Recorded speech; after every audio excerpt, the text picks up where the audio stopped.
श्री कृष्णचंद्र भगवान को, वृंदा विपिन बिहारी लाल को, आनंद कंद भगवान को, आज के आनंद को, नंद बाबा को, यशोदा महारानी को, गोप गोपिनी को, डुमरा गांववासी को, यज्ञकर्ताओं को, कलाकार मित्र को, साधु संत महाराज को, ब्राह्मण मंडली को, आज के आनंद को।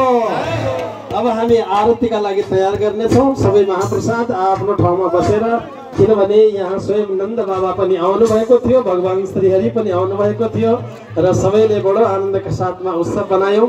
र अब हामी आरती गर्नेछौँ र पण्डाजीलाई आरती तयार गर्नका लागि अनुरोध गरे र सबै यथास्थानमा बसेर सहयोग गर्नका लागि अनुरोध गरे।